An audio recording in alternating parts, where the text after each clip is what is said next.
So you're thinking about moving to the Dallas-Fort Worth area, more specifically, Denton County.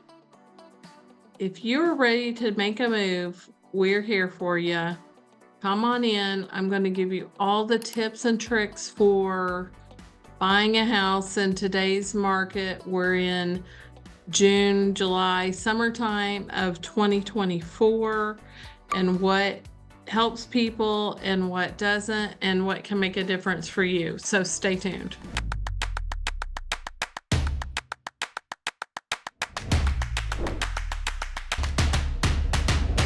Hello. Thanks for coming. And I just wanted to talk to you today about buying a house. One of the things that's come to my attention is people say, how am I ever going to buy a house when I'm around younger people, AKA my children? How am I going to buy a house? What am I going to do? How am I ever going to be able to afford a house, right? In the time since like COVID, homes have gone up so much in price in certain areas. We're in Texas, of course.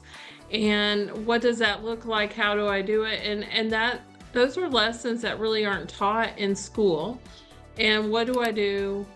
And how do I buy a house? So first things first, let's make sure you're ready.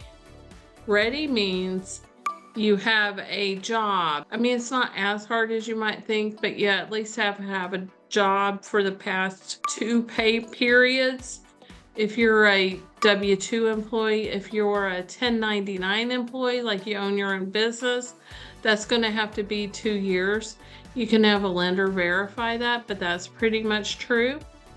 And you will need a down payment. So you want to save some money prior to going to look for that house. Just because you say, oh, you want a house, what does that mean? Your first steps are going to be having an amount of money saved. So if you said, hey, I want to buy a $300,000 house. In Denton, I would say Denton-ish area, you could probably get a $300,000 house. It's going to be on the lower end of houses here. The average price point here in Denton is about $450,000. And when I say Denton, I mean like Denton County. Really, anywhere you could get a home, $250,000 all the way up to the multi-millions. So if you wanted to buy a house, you definitely want to save money for that down payment.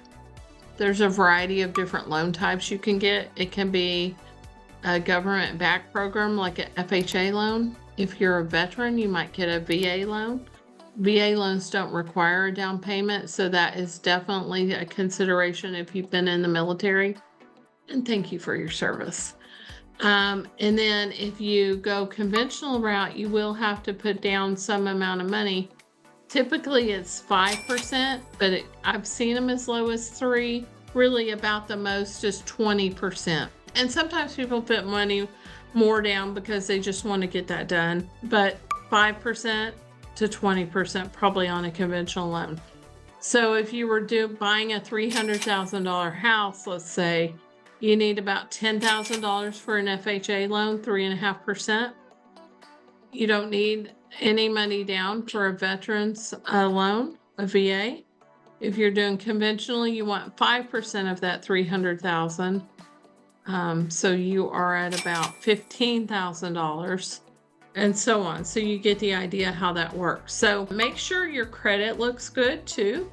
You do have to have a certain credit score to buy a house. A lender will go over that with you. But if you're not able to make your payments, you're not going to have a good credit score. So we want to make sure you have a good credit score, that you are consistently making your payments, that you haven't defaulted on anything, that you are living within your means. So consider that. And you want to set a budget.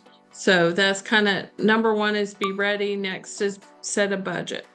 So if you say, okay, I make $5,000 a month, well, you might need to, figure out another source of income to supplement, because you know that your house payment is going to be a certain amount of money. If you're going to have a $300,000 house, then you'll have a certain payment. Let me just calculate that out real quick for you. So I have a handy dandy app that will, really quickly figure that out. So if we're at $300,000, then I will go in here and look at what that price would be. This is just a sort of a general idea of where we're at. And let's say we're doing an FHA loan, because if you're a first-time home buyer, you may not have that large down payment just yet, and how that looks. And typically that's a 30-year loan. So I'm just going to look at those costs. So that has your monthly payment at, on a $300,000 house, a $2,700 payment. That includes your insurance, your taxes, everything, right? So think about that when you're thinking about what you're paying for rent, because really, a lot of people are paying as much in rent as they would pay for a house. So you want to consider that, and you would rather build wealth in yourself than your landlord. So keep those things in mind, but set a budget for what you want. So just for this example, we're going to say $300,000 is going to be, a budget for you. And maybe that means, okay, I don't go to Starbucks anymore till I save up whatever that down payment is. So if you're doing a 3.5% down, you want $10,000 before you close, but I only have $5,000. Maybe you're going to set a budget with yourself so you can save extra money, right? And get other jobs if you can, or whatever you can to, secure that money. A lot of times right now, people are going, oh my gosh, the interest rates are so high. Why would I buy a house? Well, you would buy a house because otherwise you're paying your landlord building their wealth, when you would rather build that wealth in yourself, and you make that payment for you, and you're building equity. Homes will appreciate over time. So once the interest rate goes down, you would refinance, but it's still a good deal even now. I'm going to tell you some tricks at the end that you can do to make that even better for yourself. Okay, so we're going to find that right price, so know what that is, and then you want to start shopping for financing.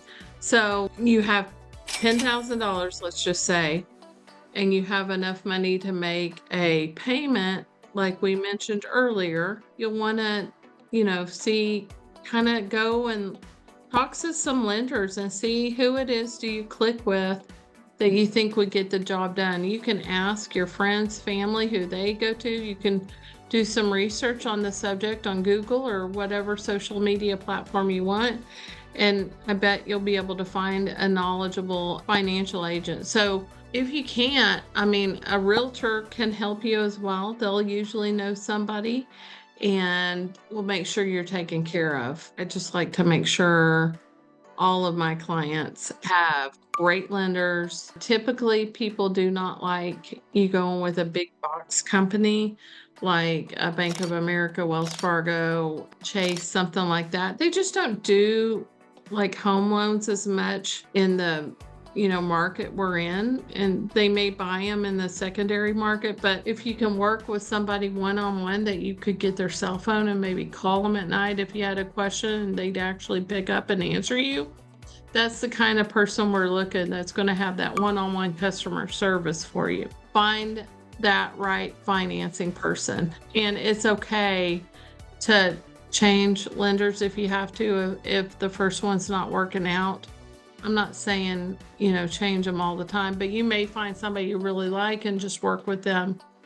And then you'll get a pre-approval letter that says John and Jane are pre-approved for a $300,000 house.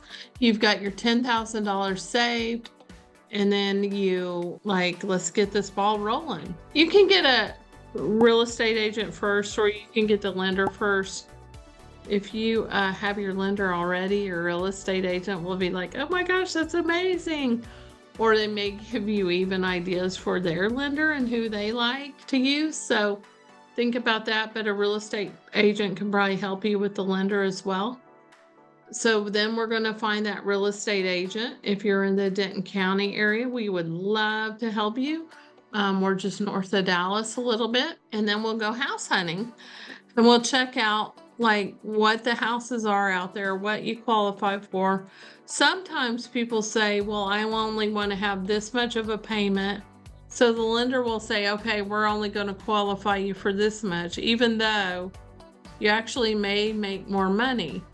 Kind of the rule of thumb is, I was looking at Investopedia.com, and the rule of thumb is you want your house payment to be 28% of your income, and then with all bills paid, everything, 36%.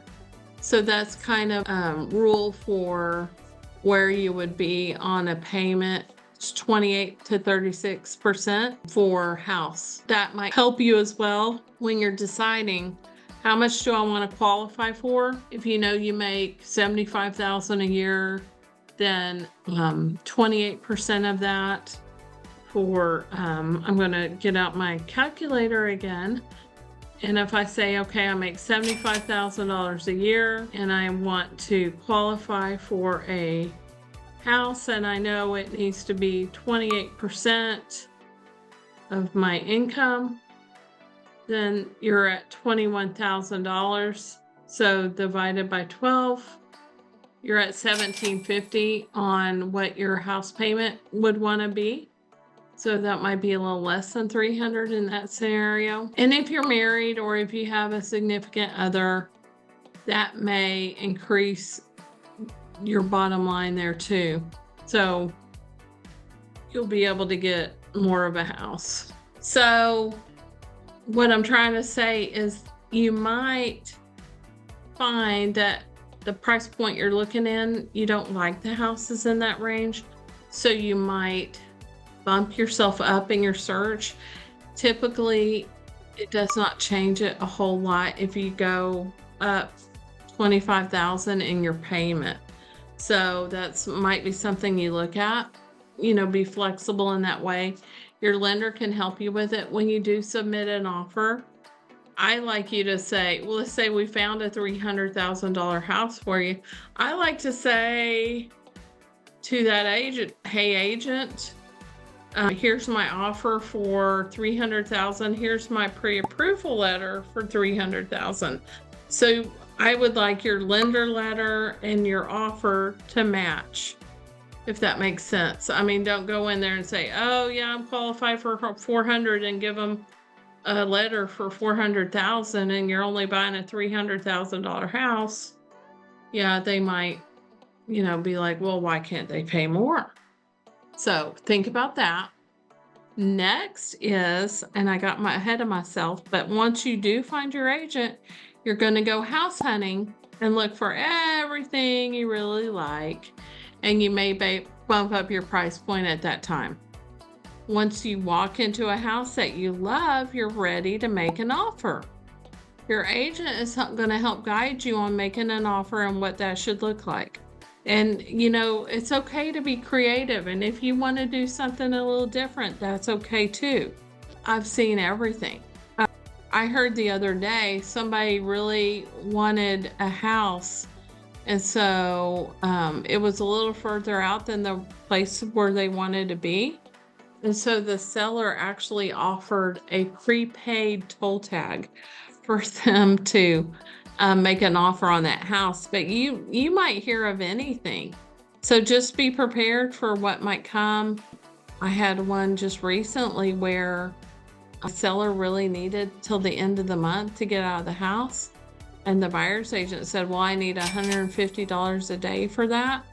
If you multiply what $150 a day is for a month, it ended up being like $4,500, which is way too much for a very short lease back. And so now the seller's going to move out a little quicker. So that happens too. So you just kind of work through all the gives and takes and pulls from things. And so, like, just know to be flexible.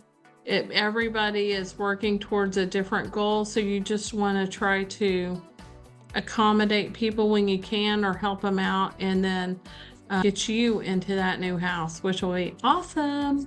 And then, so you're making that offer, and then you're gonna, the kind of the last step for this video is that you're going to get a mortgage. You're going to research insurance. You're going to research all the things to get into your house. Once you get into that initial part of buying a house, you typically are going to have an inspection period. So you will pay for an inspector to come out and look at the house. It is very advised to do that. You do not want to have an inspection. You definitely want to have an inspection. Check the whole house out. Consider an insurance policy. You're making sure everything you think is good about this house is good about this house and verified by a licensed professional that can tell you all the good things. Inspectors tend to make you think your house is going to fall down. And it's not that. They're just checking every single switch and button and whatever they can push and making you aware of anything that might be wrong. And you can ask for repairs on that. And then you're going to get insurance and so on. So that's how you go about buying a house if you're a first-time home buyer. So I think your goal is going to be save money. Save money. How am I going to buy a house? You're going to save money and have a real clear understanding of the process you're going into. This is all about building wealth in yourself. I strongly encourage people to buy their own house. Do not rent, because you are just making a landlord rich if you're renting. So consider buying. Think about it. If you can get all this plan and steps in place, then we can get you into a house real soon. So I hope that helps. If you have any questions, drop a line below. We're here to help you with all your buying and selling needs. So look forward to speaking to you.